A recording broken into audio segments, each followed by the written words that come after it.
So I shall start from here onwards. Okay, I read the passage again and I will start.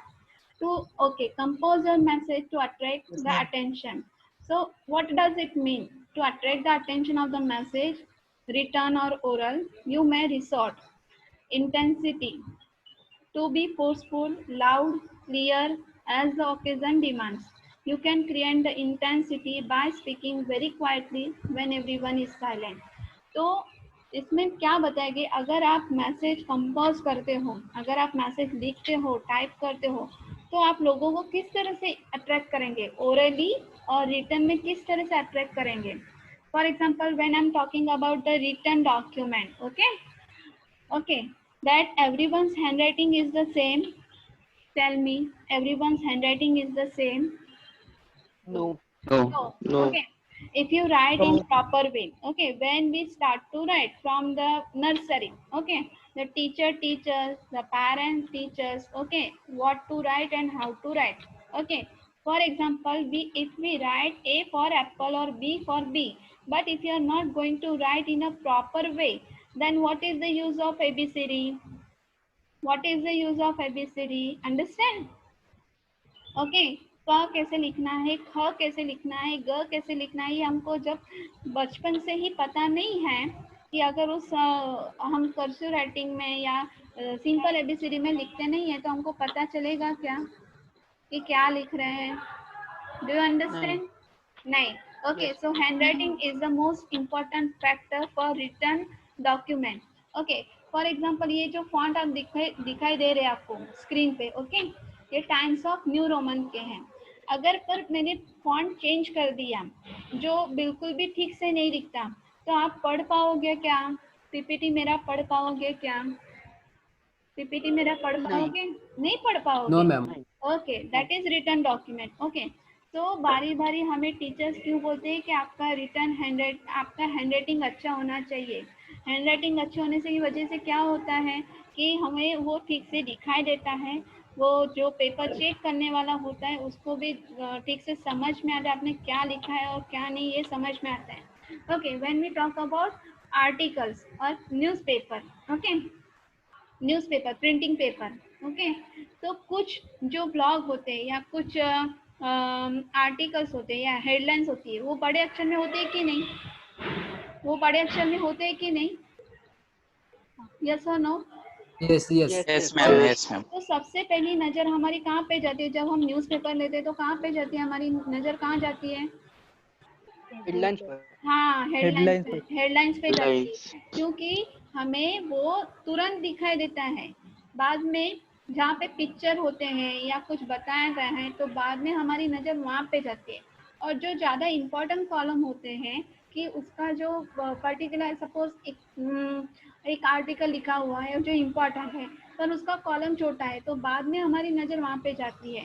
क्योंकि जितना means ऐसा नहीं बोल रही हूँ कि जितना बड़ा हैंड राइटिंग उतना जल्दी नजर, पर ये I am talking about that hand writing. Okay, अभी ये पॉइंट समझ में, रिटर्न वाला समझ में आया? रिटर्न वाला समझ में आया?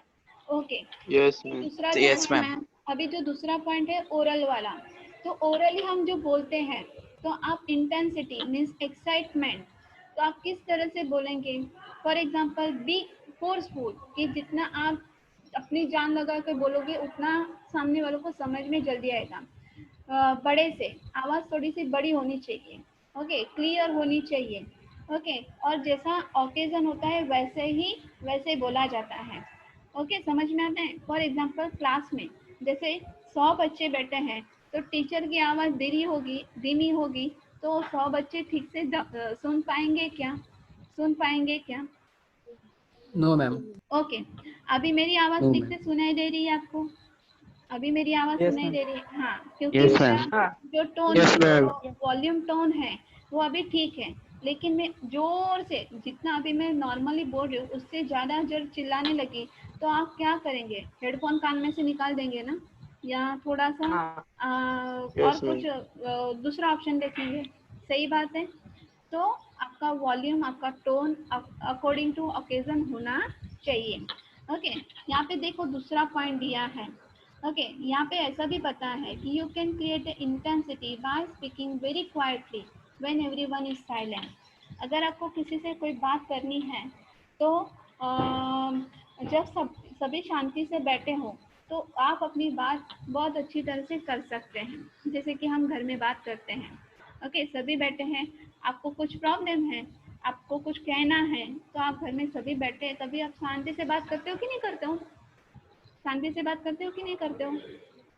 Yes, हाँ मैम। हाँ, कि चिल्ला Yes, चिल्ला के बात करते हो? चिल्ला चिल्ला के बात करते हो? नहीं नहीं, नहीं नहीं नहीं। मैम। शांति से बात करते हो। ओके, दूसरा पॉइंट है चेंज द मूवमेंट। मूवमेंट कैसा चेंज करना है?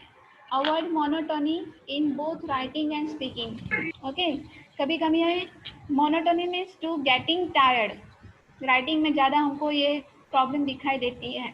हाँ, बोलना है तो कुछ भी बोल सकते हैं हम, लेकिन आपको कभी बोला कि प्रेजेंटेशन करो क्लास में, तो आपकी बोलती ही बंद हो जाएगी, क्योंकि इतने सारे बच्चे बैठे हैं, आपके ही फ्रेंड्स बैठे हैं, लेकिन इतना इजी नहीं है स्टेज पे जाके बोलना।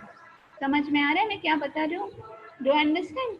It is not Yes, so ma'am. easy to Yes, give ma'am. or Yes, to ma'am. deliver lecture or something like that, to speak in front of the 100 people.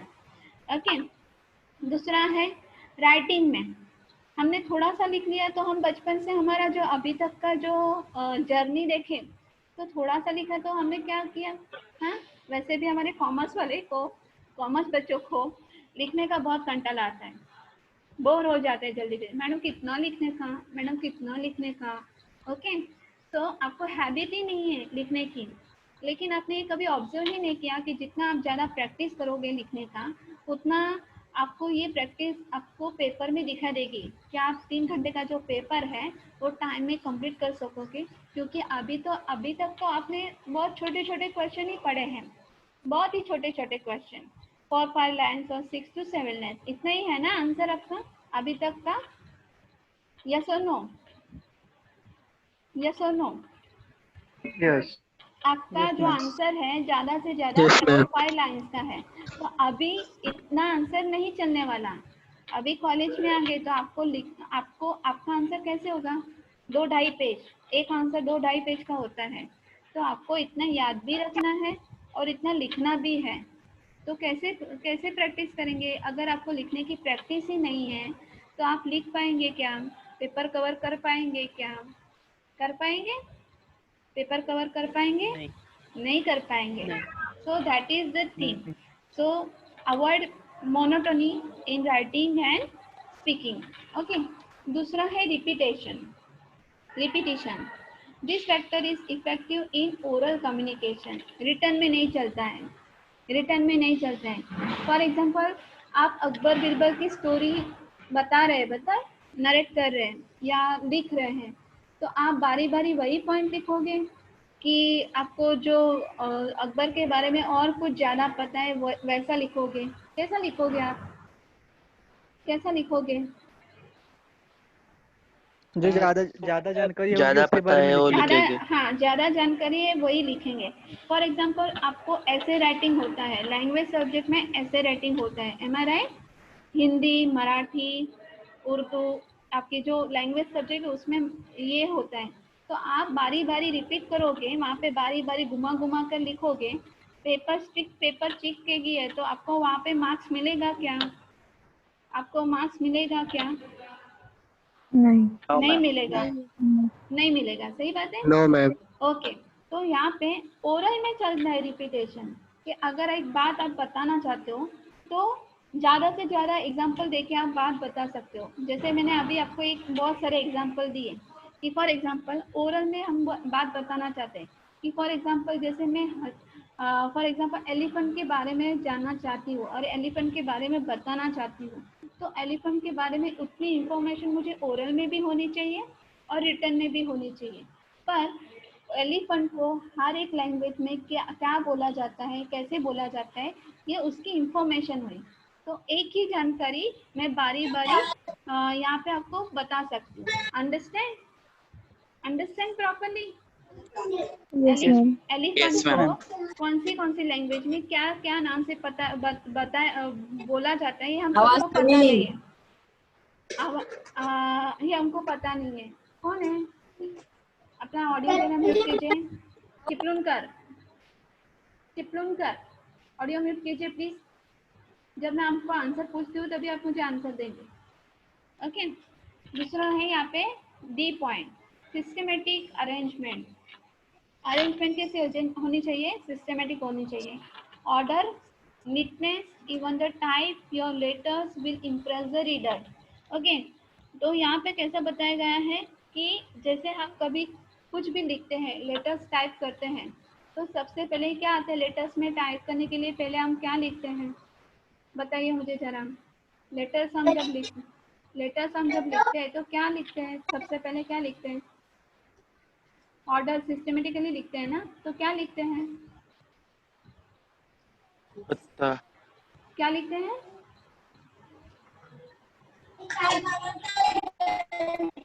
आप लेटर्स लिखते हैं ना, formal letter आपको English में आपने पढ़ा होगा।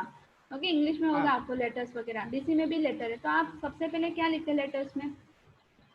Address. पर अपना जो एड्रेस होता है वो एड्रेस और डेट। नहीं, सबसे और पहले हम नेम। डेट लिखते हैं। सबसे पहले हम अपना डेट लिखते हैं, फिर वहाँ पे किस सब्जेक्ट लिखते हैं, किसको लिखना है वो लिखते हैं, उसके बाद फिर वापस सब्जेक्ट लिखते हैं, फिर पूरा पैराग्राफ लिखते हैं, और लास्ट में अगर वो लेटर हमको किसी को सेंड करना है तो उसका पता लिखते हैं, एड्रेस लिखते हैं। ये फॉर्मेट है ना ये। तो यहाँ पे क्या बताया गया? Orders and neatness. तो किस तरह से कुछ भी लिखा तो भी चलेगा क्या? हाँ, कुछ भी लिखा तो भी चलेगा क्या? हाँ, नहीं चलेगा। फॉर एग्जाम्पल मैं आपको एक बताती हूँ। हाँ, फॉर एग्जाम्पल मैं आपको एक एग्जाम्पल बताती हूँ कि मैं खाना खा रही हूँ। मैं खाना खा रही हूँ। अरे आप अपना आवाज़ ज़रा ऑडियो म्यूट कीजिए ना प्लीज़। घर की भी आवाज़ यहाँ पे रिकॉर्ड हो रही है।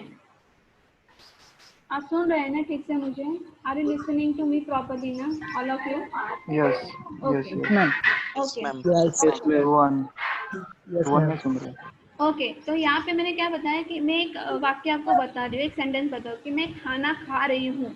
तो सबसे पहले मैंने क्या रखा? मैं। ओके, सब्जेक्ट खाना। ओके, सब खाना, और फिर खा रही हूँ ऐसा लिखा। अभी खा रही हूँ, पर कौन खा रहा है, क्या खा रहा है, ये आपको पता चला क्या? आधा अधूरा नहीं। सेंटेंस है, आपको पता चला क्या? आधा अधूरा वाक्य है, पता चला क्या? तो सिस्टमेटिकली नहीं। जब हम टाइप कर रहे हैं तो सिस्टमेटिकली वहाँ पे टाइप करना चाहिए। सिस्टमेटिकली टाइप करना चाहिए, या कुछ लिखना है तो वो सिस्टमेटिकली लिखना चाहिए। फॉर एग्जाम्पल, आपको किसी को लेटर लिखना है और इम्पोर्टेंट जो बात बतानी है वही भूल गए तो लेटर किस वजह से लिखा है आपको पता चलेगा क्या? और सामने वाले को पता चलेगा क्या? नहीं। हाँ, नहीं। फॉर एग्जाम्पल हम फ़ोन करते हैं अपने फ्रेंड्स को, तो कभी कभी हम भूल जाते हैं कि किस वजह से मैंने फ़ोन किया, जो पूछना था वो तो रह ही गया। तो फिर हमें बाद में याद आता है। हाँ, बाद में याद आता है, फ़ोन रख देने के बाद याद आता है, फिर वापस हम फ़ोन लगाते हैं तो वो पूछता है सामने वाला, अभी क्यों फ़ोन किया? तो बोले ये बात बताने तो रह गई थी इसकी वजह से। So narrating the points in a proper way, in short. Understand? Yes okay. Yes ma'am. और वन हाँ। वन रहने दे रहे हैं। Yes, Siddesh Jadhav, do you want to say something?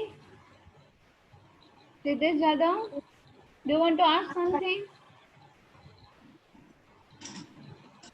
If you want to ask something, then you can raise your hand and you can ask me if you don't understand.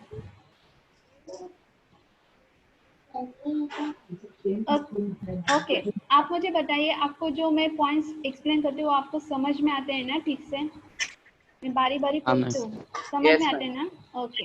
Yes yes. Then next point is हाँ remove all barriers. अभी barriers क्या हो सकते हैं communication के, तो देखते हैं आगे। There are several barriers to effective communication, like faulty expression, faulty listening, status blocks, organization blocks, etcetera. अभी जैसे भी फॉर एग्जांपल जब हम कम्युनिकेशन करते हैं तो कभी कभी पब्लिकली, अभी ये फॉर एग्जांपल कैसे किसी को समझ में, अभी मैं कैसे आपको एक्सप्लेन करूँ कि फॉर एग्जांपल आप मेरा चेहरा देख सकते हैं, ठीक है? देख सकते हैं ना आप मुझे देख सकते हैं ना? हाँ। तो अभी मैंने ऐसा कोई गंदा सा चेहरा बना दिया तो वहाँ पे वो रिकॉर्ड भी हो जाएगा, वहाँ पे दिख भी जाएगा। तो ऐसा फॉल्टी एक्सप्रेशन में नहीं दे सकती। समझ में आ रहा है? समझ में आ रहे हैं? फोन पे कैसा होता है जब Yes, आप ma'am. हाँ Yes, ma'am. फोन पे कैसा होता है, अगर आपने फॉल्टी एक्सप्रेशन दे दिया तो भी सामने नहीं दिखाई देगा। हाँ, वीडियो कॉल बात किया तो वो बात अलग है, लेकिन आप जनरली जैसे बात करते हैं फोन पे, तो आपने फॉल्टी एक्सप्रेशन दे दिया तो वो नहीं सामने वाला देख सकता। आपका हैप्पी वाला एक्सप्रेशन होगा तो भी वो सामने वाला नहीं देख सकता। कल हमने ये पॉइंट पढ़ा था कि नहीं? कल मैंने ये पॉइंट आपको समझाया था, do you remember? Yes, ma'am. Okay, तो वैसे ही है कि फॉल्टी एक्सप्रेशन नहीं देना है। फॉल्टी लिसनिंग, फॉर एग्जांपल जो इंग्लिश स्पीकिंग के क्लास होते हैं, या फॉर एग्जांपल कुछ कोई हम songs whenever we listen the song, okay, in initially we repeat after the songs, okay, in the initially कुछ लोगों को आदत होती है या बहुत सारे लोगों को आदत होती है कि गाना गुनगुनाना है, लेकिन उन गाने के शब्दों को आपको ठीक तरह से रट्टा नहीं मारा या आपने ठीक तरह से याद नहीं किया, तो सिर्फ वो गाना आप गा पाएंगे क्या? गाना गा पाएंगे क्या? वो गाना आपको अच्छा लगता है, गाना आपको अच्छा लगता है, लेकिन आपने ठीक से सुना नहीं, तो आप वो दोहरा पाएंगे क्या? रिपीट कर पाएंगे क्या? उसके शब्द बता पाएंगे क्या? नहीं बता पाएंगे।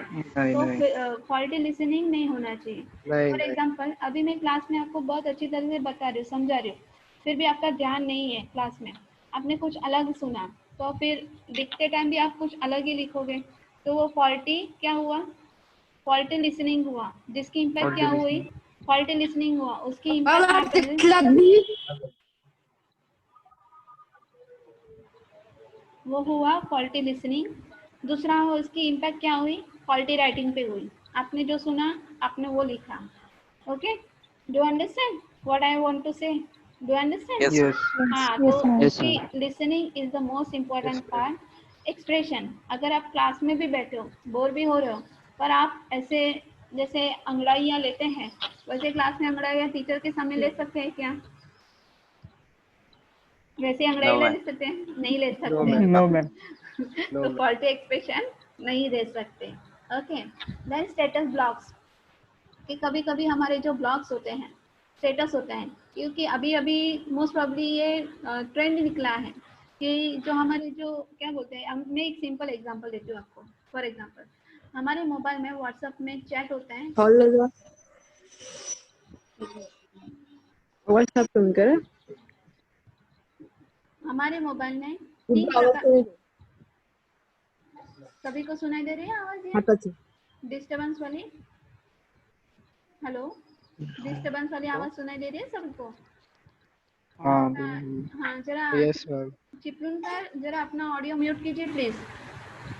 ओके, यहाँ पे अभी देखेंगे हम कि हमारे मोबाइल में जो व्हाट्सएप रहता है, तो व्हाट्सएप में चैट रहता है, स्टेटस रहता है और कॉल लॉग रहता है।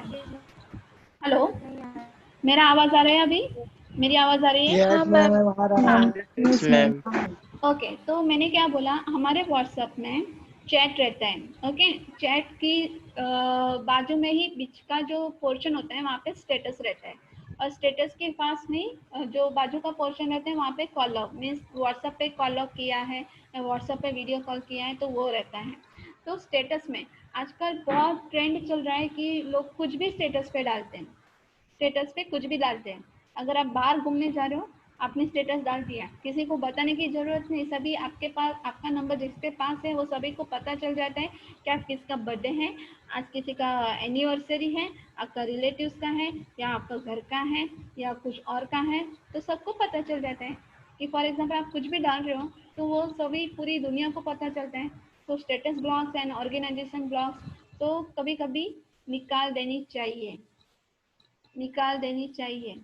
अभी लाइट गया है, थोड़ा सा प्रॉब्लम होने वाला है नेट का, तो ज़रा ध्यान रखिए, जितना मैं अपना एक्सप्लेन कर रही हूँ तो इतना ध्यान से सुनेंगे, और अगला लेक्चर भी मैं ही लेने वाली हूँ। Understand? Hello hello hello, are you listening me?